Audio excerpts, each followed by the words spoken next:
আসলে হাতিয়ায় ৭.৫ লক্ষ মানুষের বসবাস, সে রোগীর সংখ্যাও অনেক বেশি।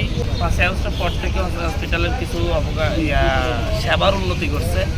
এখানে ডাক্তারের সংখ্যা বাড়ছে, নার্সের সংখ্যা বাড়ছে। সেখানে ৫০,০০০ বিশিষ্ট হসপিটাল, মূলত এটা ৩০ শয্যা বিশিষ্ট হসপিটাল হিসেবে নির্মাণ করা হয়েছিল, পরবর্তীতে ৫০ শয্যায় জাস্ট রূপান্তর করা হয়েছে।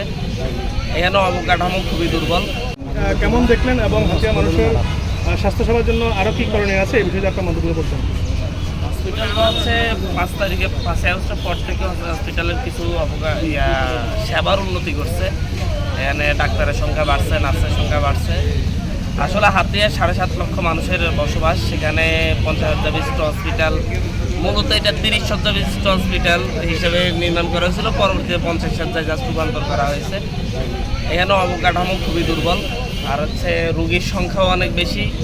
সেই জায়গা থেকে আপনার মোটামুটি অবস্থা দেখে গেলাম আর কি। আসলে এটার অবকাঠামো উন্নয়ন এবং ডাক্তার নার্সের সংখ্যা আরও বাড়ালে, রোগীরা থাকার ব্যবস্থা হলে সেই ক্ষেত্রে আসলে উন্নয়ন সম্ভব আর কি। আমরা আসলে হাতিয়ার হসপিটালটাকে ১০০ বিশিষ্ট করা, এখানে বিভিন্ন টেকনোলজিস্টের অভাব রয়েছে, সার্জনের অভাব রয়েছে। কোনো সার্জন নেই, কোনো টেকনোলজিস্ট নেই, গাইনি নেই। এগুলো খুবই জরুরি।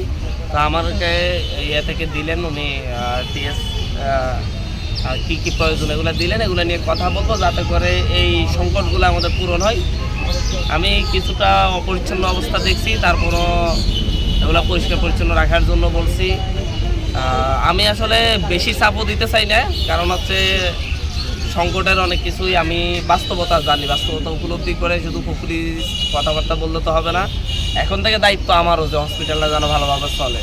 তা আমি এবং হচ্ছে হসপিটালে যারা আছে সকলে মিলে যদি দায়িত্ব পালন করে ঠিকঠাক মতো, অতি দ্রুতই হাতিয়ার মানুষ আরও ভালো সেবা পাবে ইনশাল্লাহ।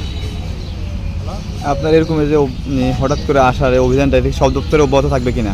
আমি তো হঠাৎ করে আমি তো বলছি হাতিয়ার মানুষ হঠাৎ করে দরজা খুলে দেখবে যে দরজার সামনে এমপি দাঁড়াই আছে, এই ধরনের অবস্থা হবে এবং অলরেডি দেখা শুরু করছে।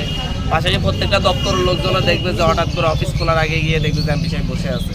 সুতরাং আমার দায়িত্ব হচ্ছে মানুষ ঠিকমতো সেবা পাচ্ছে কিনা এটা দেখা, এবং মানুষের কী সমস্যা সেটা নিচ থেকে গিয়ে খুঁজে বের করা। আমি মনে করি যে হচ্ছে এমপি মানুষের দূরগোড়ায় চলে যাবে, এমপির কাছে মানুষ যেন কম আসতে হয় সেই ব্যবস্থা করবো আর কিছু।